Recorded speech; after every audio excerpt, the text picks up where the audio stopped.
नमस्कार साथियों, स्वागत है आपका हमारे यूट्यूब चैनल में और हम देख रहे हैं हिंदी नेट सेट अध्ययन। इसके पहले वीडियो में हमने साठोत्तरी कविता एवं समकालीन कवियों की रचनाएं देखी थी। आज जो है हम समकालीन महिला कवित्री यानी समकालीन जो महिला रचनाकार है उनकी काव्य संग्रह वहाँ देखेंगे। तो समकालीन महिला रचनाकारों में सबसे प्रथम जो है कात्यायनी आती है। कात्यायनी की रचना है चेहरे पर आँच। सात भाइयों के बीच चंपा चेहरे पर आँच। उसके बाद है पौरुष पूर्ण समय में, जादू नहीं कविता, राख अंधेरी की बारिश में और फुटपाथ पर कुर्सी। ये कात्यायनी की ये है। उसके बाद आते हैं इसके बाद अनामिका की कविता संग्रह है गलते पत्तों की चिट्ठी, बीजा अक्षर, समय के शहर में, अनुष्टुप, कविता में औरत और खुरदरी हथेलियाँ। अनामिका की रचनाएं हैं गलते पत्तों की चिट्ठी, बीजा अक्षर, समय के शहर में, अनुष्टुप, कविता में औरत और खुदरती हथेलियाँ। यह जो है अनामिका की रचनाएं हैं। इसके बाद है नीलेश रघुवंशी की कविताएं हैं घर निकासी 1997, पानी का स्वाद और घर निकासी। यह नीलेश रघुवंशी की कविताएं हैं। उसके बाद आते हैं इंदु जैन की कविताओं में है आँख से भी छोटी चिड़िया। इंदु जैन, हमसे पहले भी लोग यहाँ थे, यानी हमसे पहले भी यहाँ लोग थे, हवा की मोहताज क्यों रहूं, कौन तेरा कौन सा, और कुछ न कुछ टकराएगा ज़रूर। ये जो है यह इंदु जैन की कविता संग्रह है समकालीन कवित्रियों में। आँख से भी छोटी चिड़िया, हमसे पहले भी यहाँ लोग थे, हवा की मोहताज क्यों रहूं, कौन तेरा कौन सा, कुछ न कुछ टकराएगा ज़रूर। उसके बाद मैत्री पुष्पा का काव्य संग्रह है लकीरें। गगन गिल का है एक दिन लौटेगी लड़की, अंधेरे में बूढ़ा, यह आकांक्षा समय नहीं, थपक थपक दिल थपक थपक। ये गगन गिल का है। अर्चना वर्मा का है कुछ दूर तक लौटा है विजेता, यह अर्चना वर्मा की है। उसके बाद है पद्मा सचदेव की है मेरी कविता मेरे गीत। पद्मा सचदेव की मेरी कविता मेरे गीत। जया जादवानी की है मैं शब्द हूँ अनंत संभावना के बाद भी। उसके बाद है गीताश्री का कविता संग्रह है कविता जितना हक। उसके बाद है नीरजा माधव की कविता संग्रह है प्रथम छंद से स्वप्न, प्यार लौटना चाहेगा, परीक्षा में पूछा हुआ है नीरजा माधव। प्रस्तायंद्री। उसके बाद है वर्तिका नंदा का है मरजानी, वर्तिका नंदा मरजानी। तो ये जो है यह महिला रचनाकार थे समकालीन महिला ये कवित्री।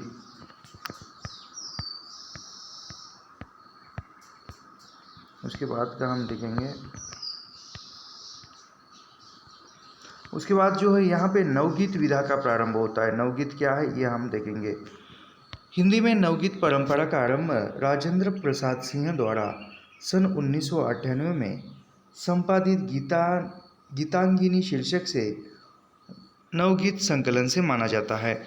यानी हिंदी में जो नवगीत विधा आई है वह नवगीत विधा का जो प्रारंभ है वह नवगीत विधा या नवगीत परंपरा का आरंभ राजेंद्र प्रसाद सिंह द्वारा, यानी राजेंद्र प्रसाद सिंह ने 1958 में एक संपादित पत्रिका की थी, संकलन निकाला था गीतांगिनी। कौन सा? गीतांगिनी शीर्षक से नवगीत संकलन से माना जाता है। यानी पहला नवगीत संकलन कौन सा है? तो गीतांगिनी है, जो 1958 में संपादित हुआ था और उसके संपादक जो थे वहाँ राजेंद्र प्रसाद सिंह थे। डॉक्टर गणपति चंद्र गुप्त ने राजेंद्र प्रसाद सिंह को हिंदी नवगीत का प्रवर्तक माना है। यानी हिंदी नवगीत का प्रवर्तक किसको माना जाता है? तो राजेंद्र प्रसाद सिंह को माना जाता है। राजेंद्र प्रसाद सिंह को हिंदी नवगीत का प्रवर्तक माना जाता है। विद्वानों की दृष्टि में नवगीत का अर्थ, यानी अनेक विद्वान जो है वह नवगीत को किस प्रकार मानते हैं या क्या क्या करते हैं, कहते हैं, अर्थ वह देखते हैं। तो यहाँ पर वीरेंद्र मिश्र क्या कहते हैं नवगीत के बारे में। तो वीरेंद्र मिश्र नवगीत के बारे में कहते हैं कि नवगीत आस्थाशील अनुभूतियों का निर्बंध समवेत शोर है। यानी वीरेंद्र मिश्र कहते हैं कि नवगीत जो विधा है या नवगीत जो है वह आस्थाशील अनुभूतियों का, यानी जिसकी अनुभूतियों में आस्था है वह आस्थाशील अनुभूतियों का निर्बंध समवेत शोर है। उसके बाद उमाकांत मालवीय कहते हैं कि नवगीत काव्य जगत में व्याप्त अराजकता के मध्य मर्यादा का जय घोष है। यानी नवगीत को मर्यादा का जय घोष किसने कहा है, तो उमाकांत मालवीय ने कहा है। नवगीत काव्य जगत में व्याप्त अराजकता के मध्य मर्यादा का जय घोष है। उसके बाद आता है रविंद्र भ्रमर। रविंद्र भ्रमर क्या कहते हैं नवगीत के बारे में, तो रविंद्र भ्रमर कहते हैं कि नवगीत रागात्मक चेतना का पर्याय है। एक रागात्मक चेतना का पर्याय रविंद्र भ्रमर कहते हैं नवगीत को। उसके बाद माहेश्वर तिवारी कहते हैं कि नवगीत अपने समय की आधुनिकता बोध से सम्मिश्र समाज संप्रक्त छांदसिक रचना है। यानी एक छांदसिक मतलब छंदों में लिखा हुआ एक रचना है, ये माहेश्वर तिवारी कहते हैं। उसके बाद श्री कृष्ण तिवारी कहते हैं कि नवगीत हिंदी कविता की खोई हुई अस्मिता की तलाश है। यानी नवगीत को खोई हुई अस्मिता की तलाश कौन मानता है, तो श्री कृष्ण तिवारी मानते हैं कि नवगीत हिंदी कविता की खोई हुई अस्मिता की तलाश है। उसके बाद सोम ठाकुर कहते हैं कि नवगीत सामाजिक पलायन के विरुद्ध है। यानी सामाजिक पलायन के विरुद्ध है नवगीत। सोम ठाकुर कहते हैं कि नवगीत जो है वह सामाजिक पलायन के विरुद्ध है। यह अवस्था से सूझता हुआ भीड़ की तरह हर इकाई को सुनता है और उसकी आवाज़ पर पूरे दायित्व के साथ क्रियाशील रहता है। ये सोम ठाकुर कहते हैं, याद रखिए। हिंदी के प्रमुख नवगीतकार और उनका नवगीत संकलन, यानी हिंदी के जो नवगीतकार है तथा उनके जो संकलन है वह हम देखते हैं। सबसे प्रथम हिंदी के नवगीतकारों में आते हैं शंभुनाथ सिंह। डॉक्टर शंभुनाथ सिंह के नवगीत संकलन है रूप रश्मि, छायालोक, मन्यंतर, दयांचल 1946, दिवालोक 1951, समय की शिला पर 1968, जहाँ दर्द नील है 1977। ये शंभुनाथ सिंह की है। उसके बाद बातें हैं वीरेंद्र मिश्र। ये थोड़ा नाम ये हो गया, एक मिनट नहीं, ये PDF में ये हो गया है। वीरेंद्र मिश्र गीतम लेखनी की बेला अविराम धल मधुपंती, ये है। यहाँ पर इसका नाम नहीं, एक मिनट क्या है, फरज,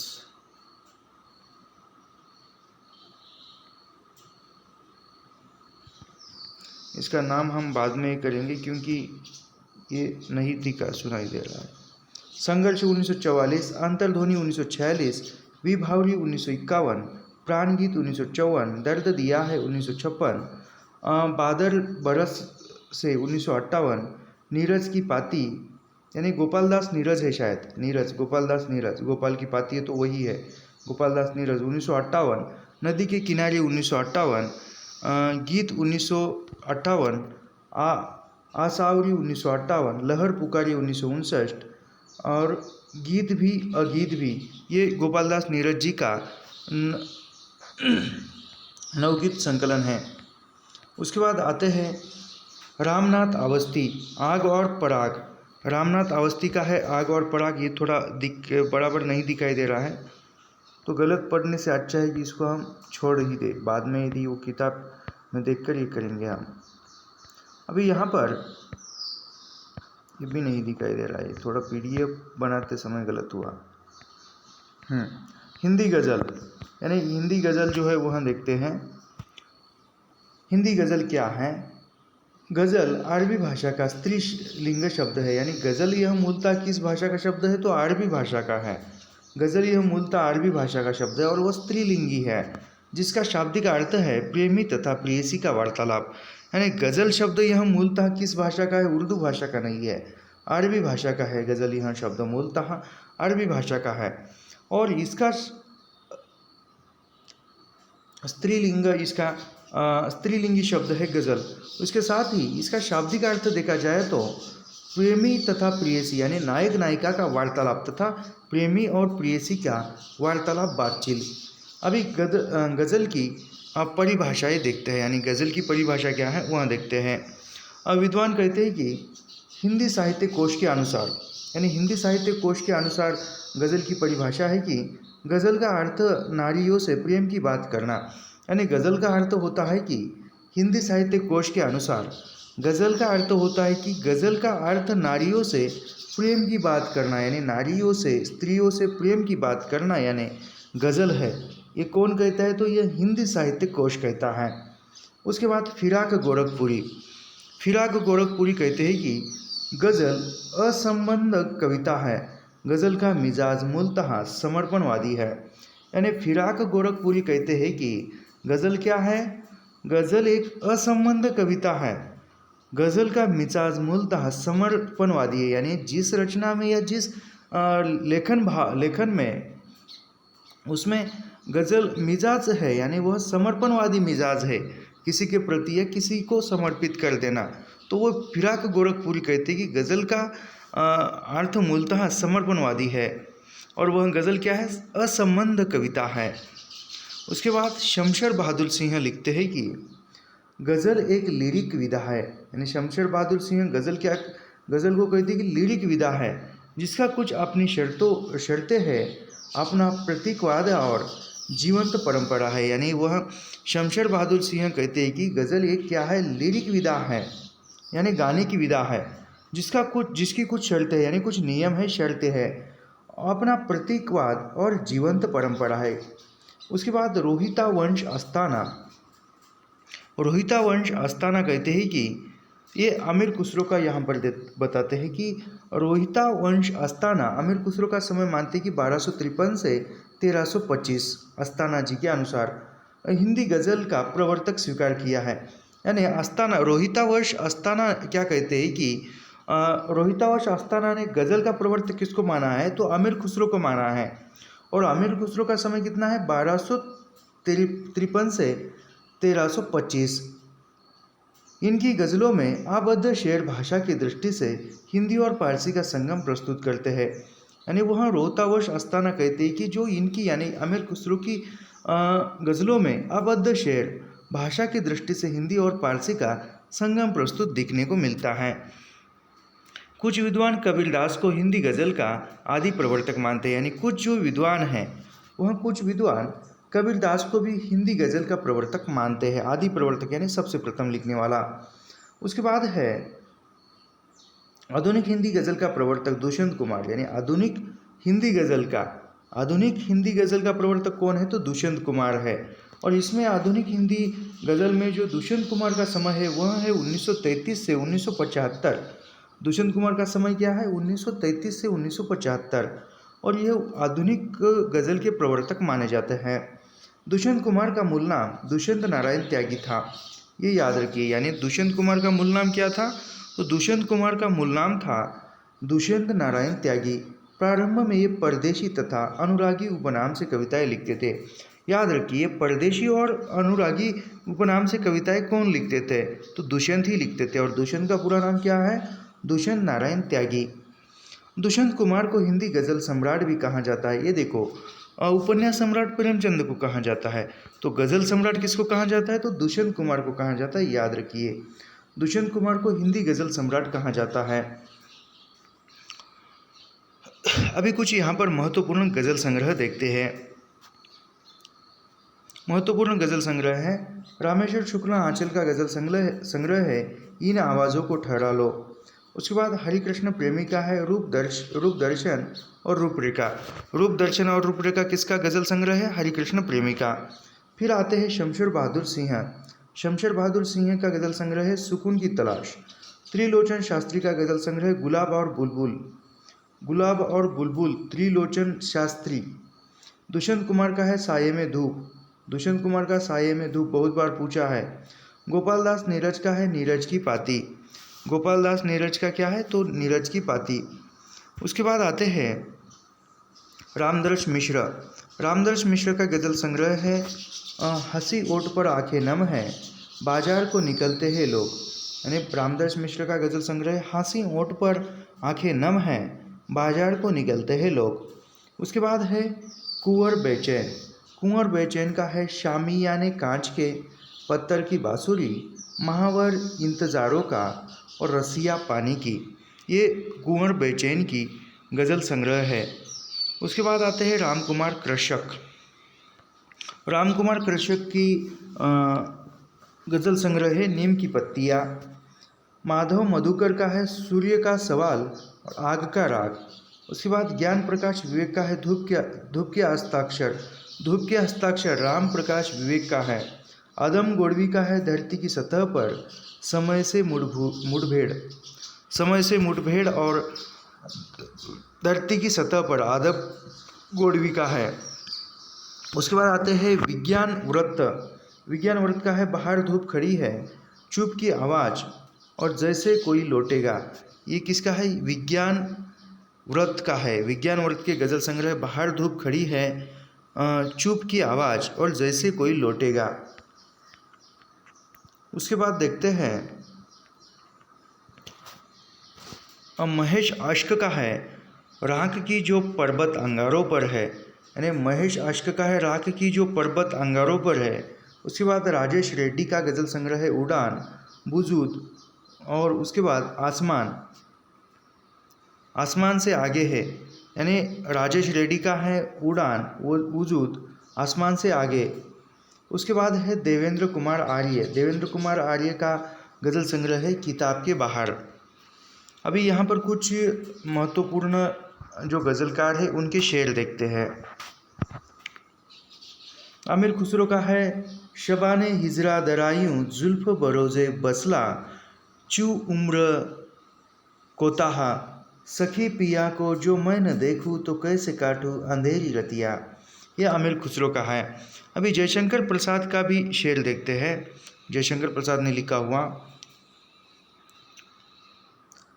सरासर भूल करते हैं उन्हें जो प्यार करते हैं, बुराई कर रहे हैं और अस्वीकार करते हैं, उन्हें अवकाश ही इतना कहाँ है मुझसे मिलने का, किसी से पूछ लेते हैं यह उपकार करते हैं। ये जयशंकर प्रसाद का है। कितना बढ़िया शेर है, फिर से पढ़ते हैं, मुझे बहुत अच्छा लगा।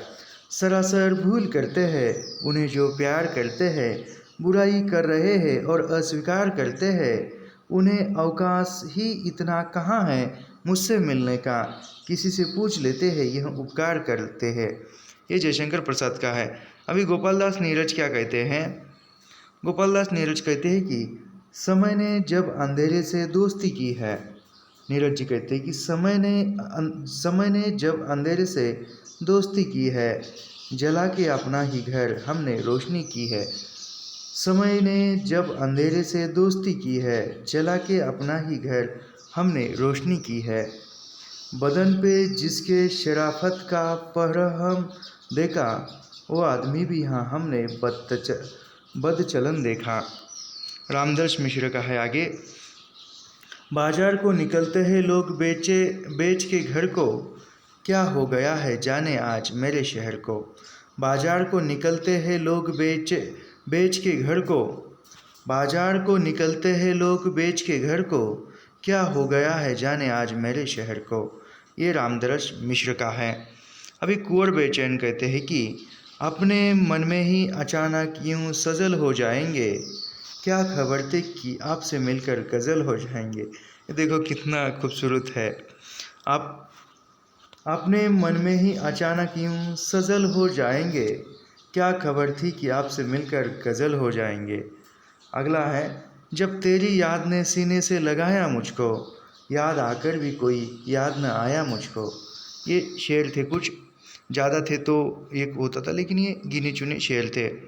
उसके बाद यहाँ पर दलित कविता का विकास, यानी दलित कविता का विकास किस प्रकार होता है या ये हम यहाँ पर देखते हैं।